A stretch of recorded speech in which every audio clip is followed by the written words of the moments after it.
Hello, everyone, and welcome to a late night Historians Lounge episode for the month of September. I am your host, Gabriel Garcia, otherwise known as the Wandering Quill and the Wandering Scribe. And today we have a special guest making their debut not only on the channel but also in the Historians Lounge series. Now, my guest is pursuing his PhD in educational studies at Mount Saint Vincent University in Halifax.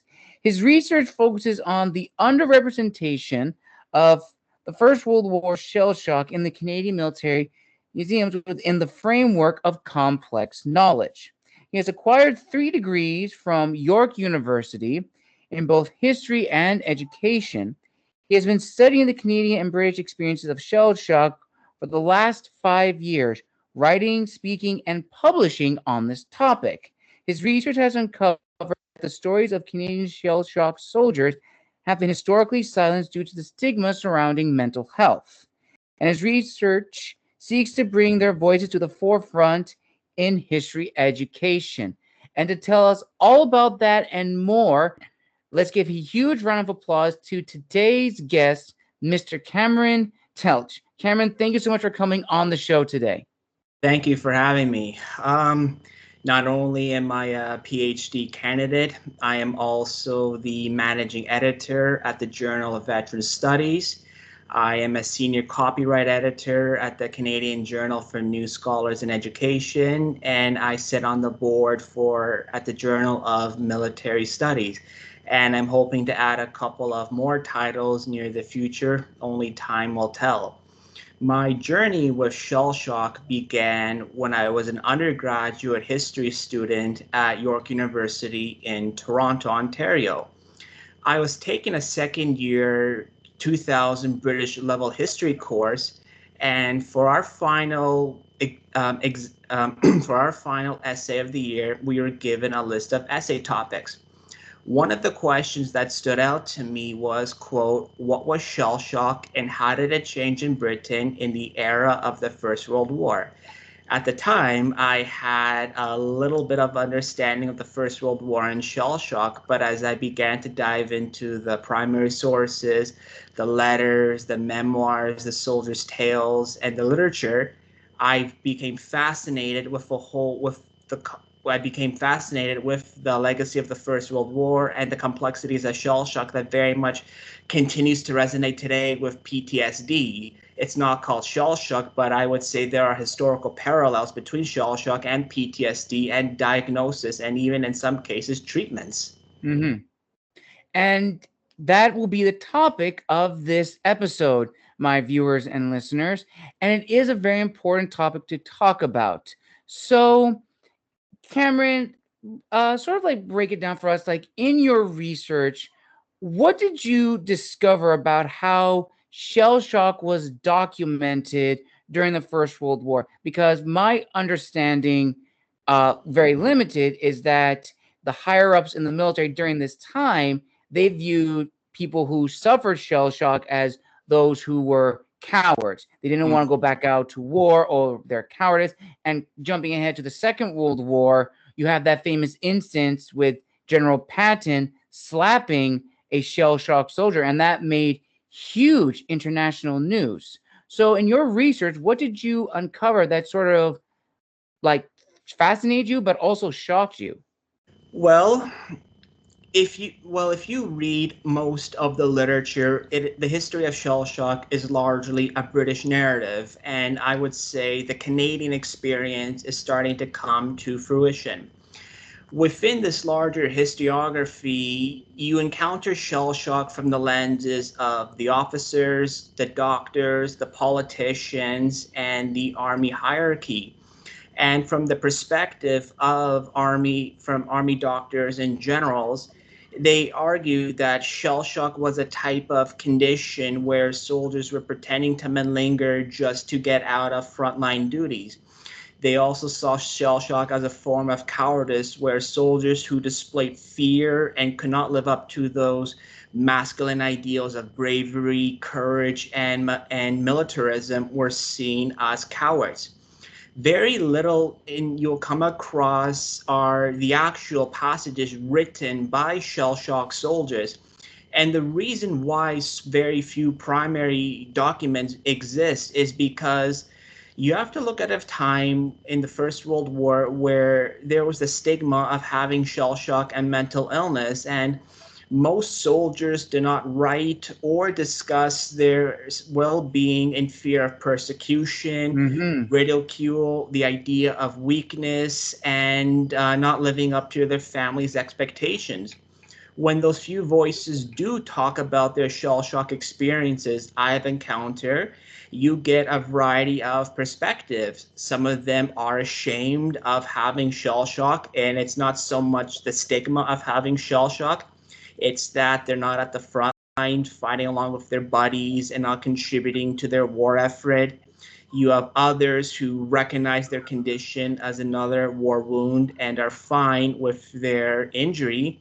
And then you have others where doctors tell these patients to their faces that there is nothing wrong with them and to shape out of it and to snap out of it. I mean, what I find to be what I find to be interesting is the variety of individual experiences. How there was no individual experience of shell shock. It was very much a universal wound that all armies of the Great War experienced and endured. Definitely. And especially for the First World War, I mean, that was truly the modern war. And that was like an experimentation for everything, for new weapons, for new kinds of warfare. But also, the type of warfare had changed in the First World War, which I don't think a lot of people really truly understand. The First World War was, a breakaway from the gentleman style of warfare that had dominated the 18th and 19th century. And in the 20th century, you had mechanized warfare, and war was now very gritty. It was dirty. There was nothing glorious about dying in battle that was, drilled in to people, centuries ago. And it really shook the core. And I can only imagine from the accounts of these individuals that you've uncovered, Cameron, that I would imagine the shell shock experience would have also affected their family life and relationships. So, in your research, did you come across any documentation of soldiers who may have written about their family life, or maybe have written to a family member discussing their experience with shell shock? Well, I'll just piggyback from my previous answer. So I rely on an archival source called the Canadian Letters and Images Project, or CLIP, and it's specifically a Canadian archival database that I've been using for my research and publications. And this database captures the combat experience of all Canadian soldiers throughout the 20th century. And if you know how to use the site, you do come across those few testimonies of shell shock soldiers writing to their loved ones. And I've had one soldier who's come across who said that I'm a little shaken up with shell shock, but I'm all right. Please do not worry about me.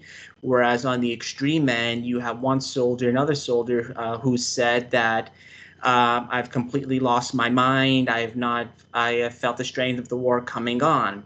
Unfortunately, in some cases, you do not get the family's response, but I've argued in Mm. previous papers that the few voices who do voice their experience of shell shock, I would say we're at the forefront of Canadian psychiatry and during the First World War, and that these men were brave enough to reveal how they felt, how they experienced the war, and brave enough to tell their feelings, what the war had done, what the war had did to their bodies and the minds.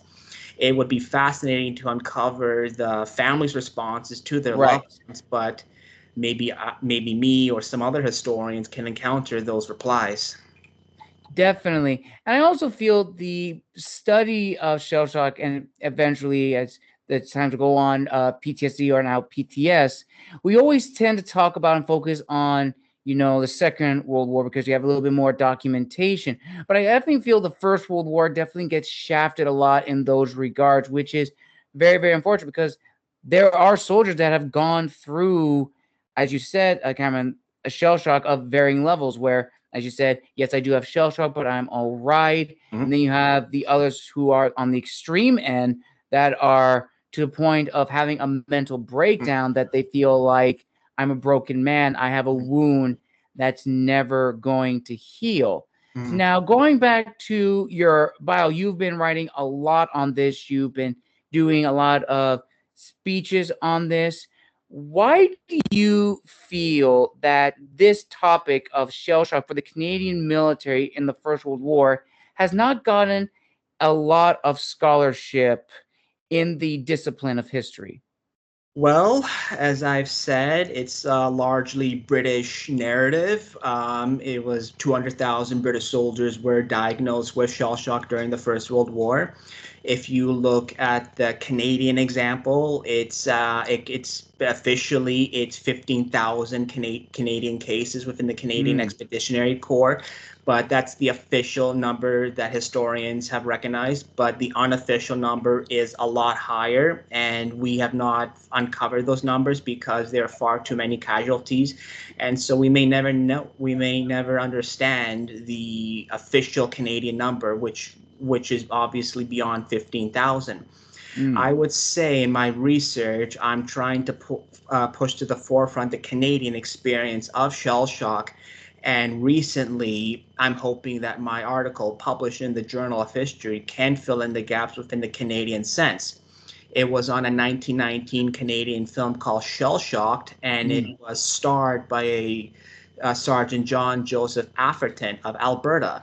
What's interesting about this Canadian film that I found in the archives is that John Joseph Atherton was a man who understood that shell shock was the result from the trauma, from the inhumane conditions of the First World War. Mm. The film, I argued, was way ahead of its time and was a learning experience for Canadian audiences to see the perspective of shell shock Major as John Joseph Atherton portrays Major Jack Hathaway. The film very much breaks away from those ideas that shell shock is the result of poor weakness or poor genetics, and very much captures the combat narrative of the First World War. And so it's very much an opportunity not only to enlighten Canadian audiences about the perspectives of shell shock, but it was also to bring attention to the soldier suffering. Definitely. Now, going back to what you've said before, you've said that, the storytelling is a British narrative. Mhm. Can you go more in depth into what you mean by that? Well, it's largely a British narrative because the Canadians were largely integrated with the British Army during the First World War. Although there are examples of Canadians leading the charge, such as at Vimy, where we fought united for the first time and led the charge, and also during the Hundred Days Advance, where Canada was the best formation on the Western Front. Many of the medical policies that dictated the lives of shell shock soldiers came from the British hierarchy, and that's what I meant. It's largely a British story. It's because Ah, all the okay. medical regulations and policies were directed at the hands of the British. If we look at the Battle of the Somme in 1916, so for the first 2 years of the war, soldiers would be sent back to Britain for treatment. But there was the fear that the longer the soldier stays in Britain for recovery, it's going to be unlikely that he's going to be sent back to France. So during the Battle of the Somme, where there were tens of thousands of shell shock casualties, it was actually the British that decided to create these specialized centers where soldiers would be treated near the front lines and hopefully recovered enough Oh, sent okay. to their frontline units. So that's what I mean, a largely British narrative, how the Canadians were at the hands of these British policies. Interesting. I didn't not know that, but then again, it does make sense from like a military Mm-hmm. standpoint in military history. You want your men to Mm-hmm. be on the front lines as possible, and logistically, if you keep sending your troops across the Mm-hmm. channel, it's going to be difficult to get all these men back. So it makes sense to have these little centers to have your men get treated for whatever injury they may have, and then send them back onto the front lines. And then, of course, you would wait until you get the order to charge and then hope you don't get killed by machine gun fire or worse, poison gas or grenades. So there was a lot of stuff. Now, going back to the movie that you mentioned, the Canadian film, you actually brought up something that I've always been fascinated by is, the representation of, mental health and how it's Mhm. depicted in film. And you said that this was ahead of its time. Yes. And as a slight tangent, but still tying back to this, do you feel that modern media now, with the history that we've gotten from the First World War to now, with the research we progress, the treatments that we've progressed since then, do you feel in terms of like modern media that it's a hit or a miss in terms of accurately representing individuals from the military who are suffering shell shock, PTS, and PTSD? Well, the two Hollywood films that come to mind are the 2017, 1917 film Mm-hmm. and the readaptation of All Quiet on the Western Front, based on the book by Yes. Eric Remarque. Both films have been criticized for having that Hollywood type of narrative to it, heavily embellished or not factually accurate. But aside from the historical misrepresentations, there is an example toward the end in 1917, before the British go over the top, where when the main protagonist comes across a nerve-stricken, shell-shocked major. And this is the only scene in 1917 where you see the implications of shell shock. And in the film, the major is crying, he is uncontrollable, cannot communicate, and has no control of his emotions. So I found that that was very much an accurate representation, as those symptoms that the major portrayed resemble the actual symptoms that many soldiers in real life portrayed. All Quiet on the Western Front, it does portray the inhumane conditions of trench warfare, the combat. It does portray the death of an entire generation of young men from the German perspective. But if I do remember, and I could be wrong, it's been a while since I've seen it, Mm-hmm. I don't remember coming across any scenes of shell shock, but though it is mentioned in the book, but I do not remember coming across any scenes unless I'm totally mistaken. Right. That film definitely, it was a very powerful Mhm. film, and it really showed, the horrors of war and how pretty much, an individual can be truly desensitized by the Mhm. war, because at the end he's just stone faced. And that's another discussion in of itself, is like, the effects of war and how it can literally change individual. And then tying that back to our discussion of shell shock, I would imagine, soldiers coming back home still suffering from, shell shock. I mean, unlike nowadays, they can't go to their doctors, tell them I'm suffering Mhm. from, these conditions. They would say there's nothing really wrong with you. So, in your research, who are like the pioneers in for the from the Canadian perspective in terms of like really getting the forefront of like saying, hey, these guys are suffering from something that is beyond, physical injury. They are suffering from wound in the mind and of the soul. Did you come across that in your research? Yes, and I'm so glad you asked me this question. I was literally reading upon it the other day. So there are two schools of thought within the treatment of shell shock. There is the humane response, and then there is the inhumane response. Mm. I'll start off with the inhumane response because the leading character for that was actually a Canadian-born doctor named Dr. Louis Yelland, and he is well known for working at Queen Square Hospital in Britain, and he is well known for his electric shock therapy. Oof. He approached Dr. Yelland approached shell shock from a physiological perspective and not a psychological perspective. And he believed that patients who cannot move a paralyzed limb or speak needed reminding of their national duties through electric shock therapy. And if patients continued to be unresponsive to Yeland's orders, patients were reminded of their national duties through electric shock therapy. And what he did is that he stimulated shell shock to paralyzed limbs in order to stimulate some sort of movement and feeling. He believed that electric shock therapy would remove the physical symptoms of shell shock. Mm. It did not necessarily address the emotional and the psychological symptoms. If we look at the German example, there was a German doctor named Dr. Fritz Kaufmann, who also was a big believer in electric shock therapy. Kaufman believed that if shell shock was caused by a shock, and then the effects, then in order to cure shell shock, the patient would then need to be shocked with electricity to reverse the effects. On the other side, you did have a couple of British doctors who did employ humane treatments. One of them being Dr. Richard Rose, who ran the Moss Side Hospital in Britain. Dr. Richard Rose was a civilian who believed in the necessity of psychological therapy, and he actually advocated the talking therapy treatment. What talking therapy was that doctors attempted to uncover soldiers' hidden anxieties by sympathetically talking to them. And so during these 1 hour one-on-one conversations, doctors spoke to their patients about their hopes, their dreams, and their fears in order to understand the cause of their problems.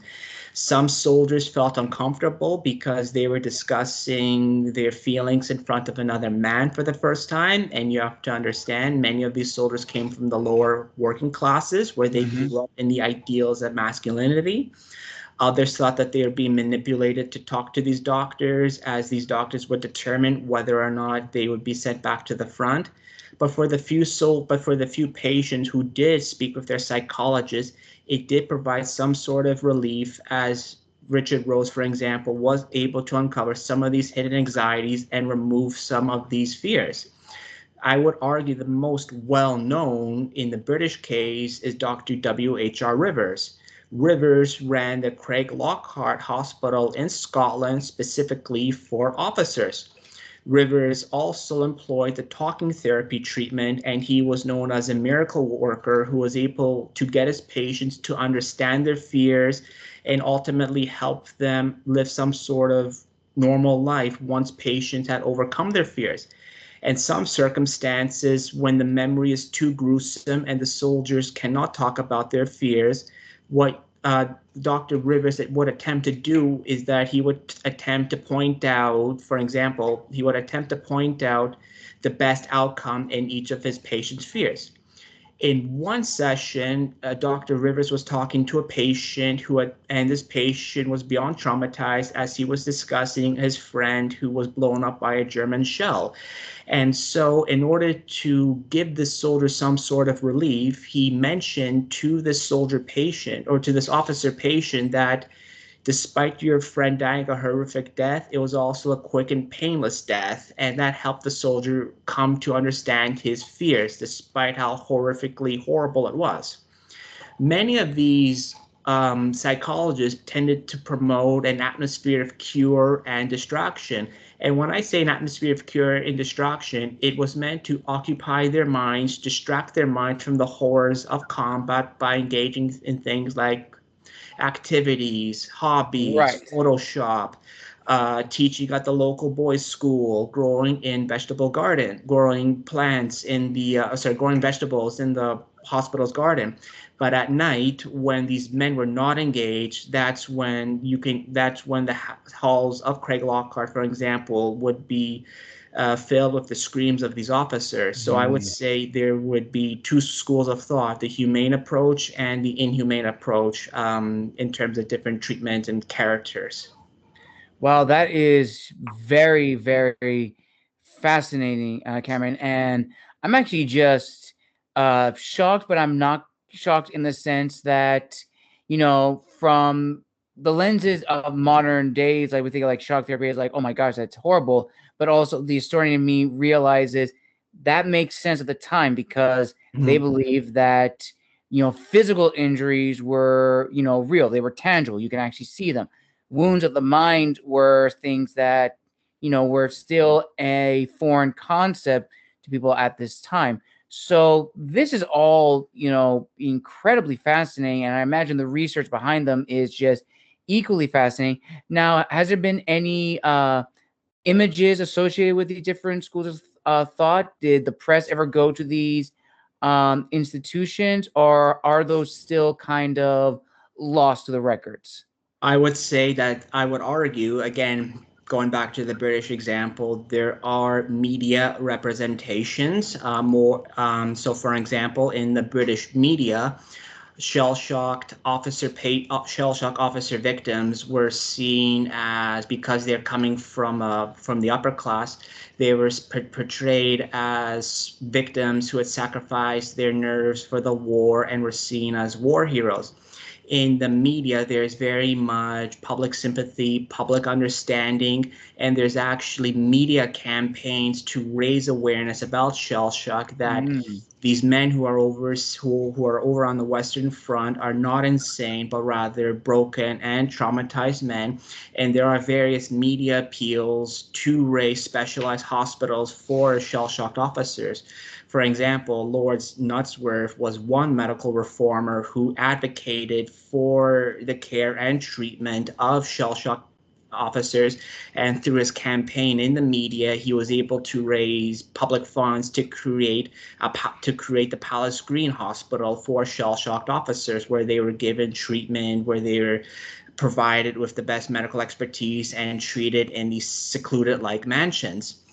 Towards the end of the war, and I would say very much after the war, there's very much a sense of public outrage, both in the media and in the general public, because during the war, around 356 British and Canadian soldiers were executed for crimes like cowardice and desertion. And the argument that the media portrayed and the public very much felt was that these soldiers were tried Mm. unjustly, and they were untried justly because they had shell shock, which was something that the military command could not grasp. Wow. That actually almost reminds me of like the original All Quiet on the Western Front, where those three young men, and I think it was like for a different reason, but they did touch on a little bit of shell shock in that original movie. But yeah, the execution of like young men who did not want to go in front of, even if they weren't victims of shell shock, but they knew, I don't want to die for this suicidal mission. Mhm. They were viewed as cowards, and it is, very, very unfortunate what happened to these men and how they were treated. And it's just really unfortunate that you would think that with everything that's going on, we would have, we have better understanding now, but looking back in the history, how many had to die for us to really, really understand. So um has there ever been, and this is more of a personal question, in your research, Cameron, has there ever been one particular story in your research of shell shock that has really touched you on a personal level, in terms of like their story of like their treatment, what happened to them after the war, Mm. and just how does that help your research and make you like really reflect on what your ultimate goal is for your uh, degree and research going forward? Well, I've come across dozens of names in the primary sources and in the literature, so it's hard for me to name specific individuals right off the top of my head, because there are countless Mm. dozens of stories that are told. But I think the one story that very much stands out to me is the story told by Sergeant John Joseph Atherton, and how he very much attempts to humanize the shell shock soldier. And through his portrayal as Major Jack Hathaway, he intends to convey to audiences that despite being broken and despite his nerves being strained by warfare, the shell shock soldier can still, or in this case, the shell shock officer can still have the happy ending with his family and live and still make a full recovery.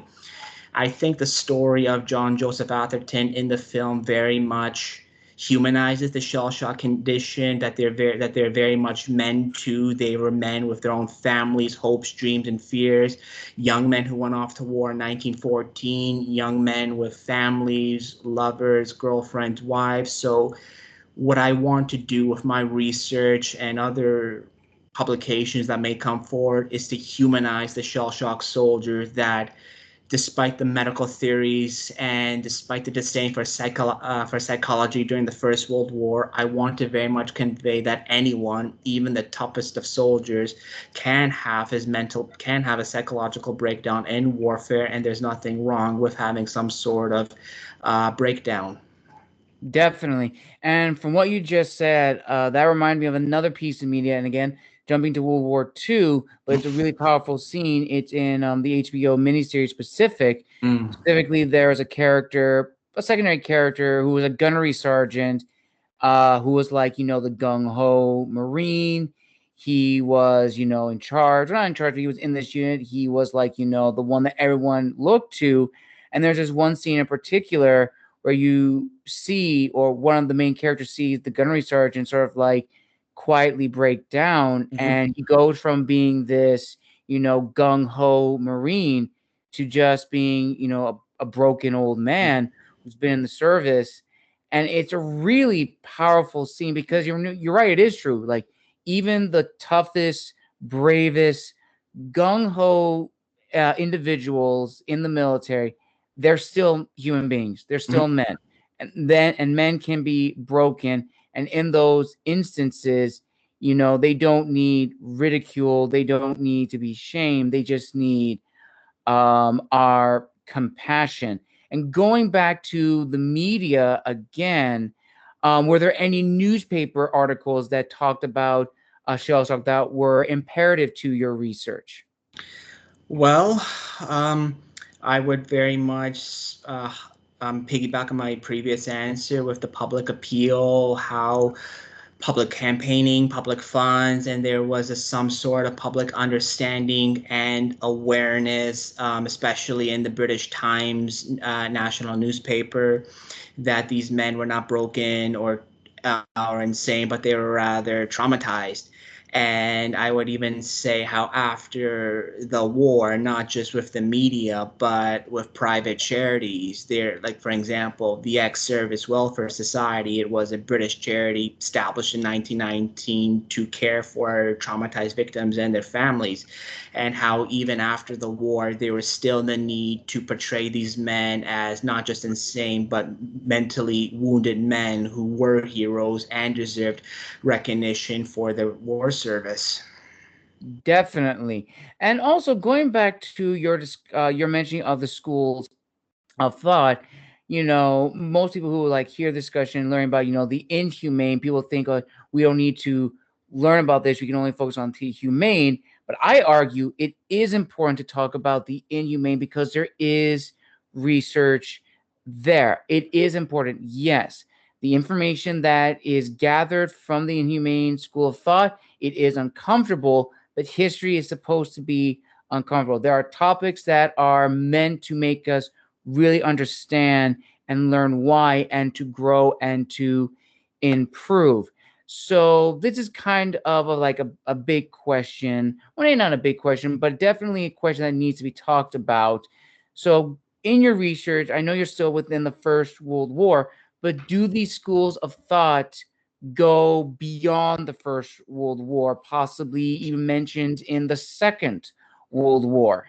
Well, it's a large interpretation, and I have written about this, but I would argue that after the First World War, the lessons of psychology were largely forgotten, and historians have talked about this, that after the First World War, mental health and psychology was still viewed with disdain. Veterans were still viewed as malingerers, trying to rig the system by getting their pensions. They were seen as criminals, and many of the practices were largely forgotten until the Second World War. And with the Wow. Second World War comes with a new generation of mechanized warfare, greater technologies, and it's fought on a much more larger global scale. So the lessons of the First World War, and historians have talked about this, had to be relearned again in the Second World War. But this time in the Second World War, there was a greater appreciation towards psychiatrists. There was a greater appreciation towards recognizing that soldiers can suffer some sort of breakdown, and a greater appreciation towards providing treatment. After the First World War and in the aftermath of the executed shell shock soldiers for cowardice and desertion, the British government in the 1920s, I believe eventually extending to the early 1930s, decided to abolish the Army death penalty for cowardice and desertion. And so going to the Second World War, soldiers were no longer executed for cowardice and desertion. And they're very much, it was a symbolic protection for them. But I would argue, was it a symbolic protection for them? Did attitudes really change, or were attitudes forced to change in response to a second global conflict? That's actually that's a really good point, because it all goes back to, the First World War. The First World War truly broke the myth surrounding the glory of war. It was not glorifying, it was traumatizing. And then going to the Second World War, it only amplified because you now had mechanized warfare. You saw trauma and brutality on a new scale because it was a new generation. And I definitely feel, in some regards, there was almost kind of like a little bit of, we don't want to repeat the past, which almost begs to wonder. And this is kind of like, the what ifs in history. And I know historians are a little iffy on the what ifs, but it does beg the question. And I'm going to turn over to you, Cameron. If psychology and the treatment of mental health had persevered into the Second World War, do you feel, in your opinion, based upon the research that you have gathered, that the understanding of mental health will be a little bit more far along than we are now? And this is probably it's a big loaded question. So I'm just going to turn over to you to answer it as best as you can. Well, in terms of a modern sense, PTSD is recognized as an official war wound. But I would say that despite the many positive forthcomings, and I say positive very hesitantly, I would say that in the Canadian sense, there is still that stigmatization. And I'm thinking about, to answer your question, of the Canadian war mission in Afghanistan, and soldiers who died on the battlefield were viewed as having some sort of honorable death, whereas soldiers who died by suicide off the battlefield and at home were viewed as having some sort of dishonorable death. And soldiers who do have PTSD often do not come forward for shame, persecution, loss of job opportunities, promotion, pay, and also because it's very much taboo within the culture of the Canadian military. Really? Yes, I would argue. In my very, very first article that I published at the Royal Canadian Military Institute SITREP, I almost did a parallel case study with shell shock with the current war in Ukraine. And I do acknowledge in that paper that there are treatments to provide for Ukrainian soldiers, but in many cases, many Ukrainian soldiers are exhausted. They've been fighting for months on end, and soldiers or Ukrainian soldiers who do recover are often sent back into the cannon fodder. So in that paper, I argued, using the First World War and the war in Ukraine, that no, mental health attitudes did not change, and today's leaders are still repeating the mistakes of the past, and the soldiers are very much the victims of it. That is, wow, that is quite a statement. But you know what? It is, very true, some would argue. And, that's the whole thing when people say about history. Like, we would think that in some regards we have improved or learned our lessons. Some we have, some we have not, and some we are hesitant to improve upon. And that is truly unfortunate. And kind of like a final question, Cameron, to this really impactful discussion, because I truly believe this is impactful, and it does bring awareness to a topic that really does not get a lot of scholarship, especially during this period in history. With your research going forward with museums, publications, speeches, everything else, what is your hope and goal with this research, and how it can, bring not just awareness of, the shell shock of the soldiers of the First World War, but as you mentioned before, the PTS and PTSD of modern soldiers, and how we can learn from the past and try to truly bring a change to the men and women of the military in the modern day? Well, in terms of going forward with larger goals, my goal is to I want people or historians, scholars, graduate students, when they read my work, I want them to get uncomfortable in order for them to be uncomfortable. And that's why my theoretical framework in educational studies is difficult knowledge, and I purposely chose difficult knowledge. Just in a quick sense, difficult knowledge is the study of controversial and sensitive topics, including war, slavery, genocide, and colonialism. And a lot of people don't like to resonate towards difficult knowledge because it's emotionally taxing, we're uncomfortable, and we're often exposed to the suffering of others being marginalized groups of people that we do not encounter or we have show no concern about. But I'm one of those minority scholars that would argue that there are learning facets to difficult knowledge, and through difficult knowledge you are put in the lenses of the other, you are exposed to the suffering of the other, you are exposed to new perspectives that are not largely told from the narrative, you are exposed to new stories that have been historically marginalized, and you are told the stories of marginalized groups of people, one of them being combat soldiers whose stories have not been told. In war museums historically, and even in schools historically, war has been glorified with Yes, things that's true. like bravery, courage, military service. And despite the limitation or the underrepresentation of shell shock, because there are a few stories in museum settings, I want to use difficult knowledge as my main anchor to bring forth those few stories to public audiences in museums where they are exposed to the suffering of the other, where they do get uncomfortable in order to learn their perspectives, and where there's no shame or stigma in having their stories about psychological trauma told. My goal is to still, despite the Great War being over for over 100 years, and despite the Great War generation being deceased, to still tell their stories, be their voices, and to very much bring the story of shell shock to the forefront in museums.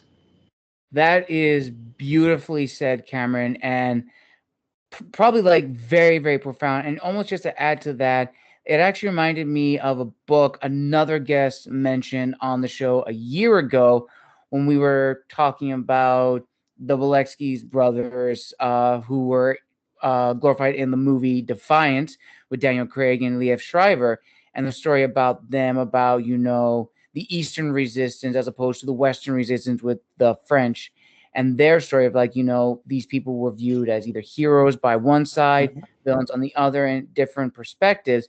And she also brought about, how these men, transformed into these beings that they are.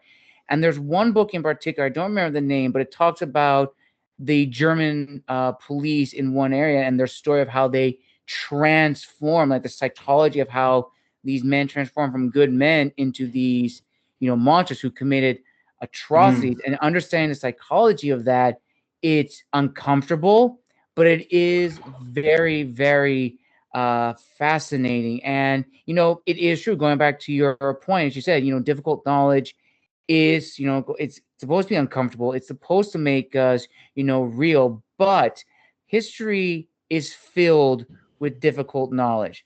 There is evidence of that from antiquities to the medieval to the pre-modern gunpowder era, and sometimes those stories don't get talked about because of the subject matter.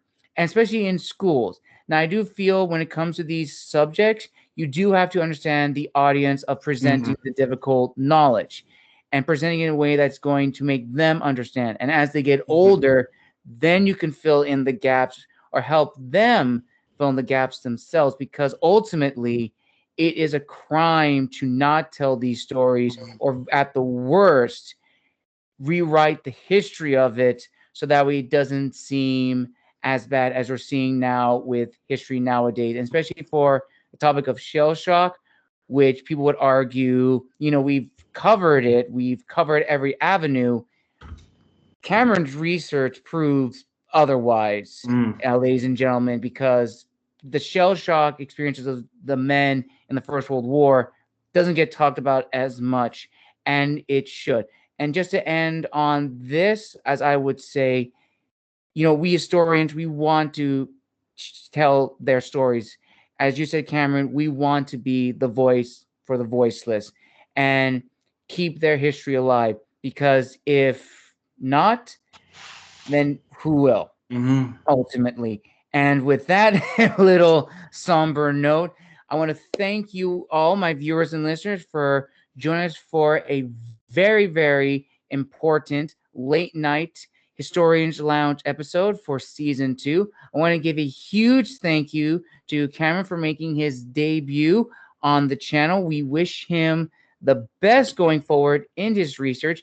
And speaking of his research, Cameron, where can people find and engage with you on social media or the internet? And where can people look up your publications if they want to know more about your research?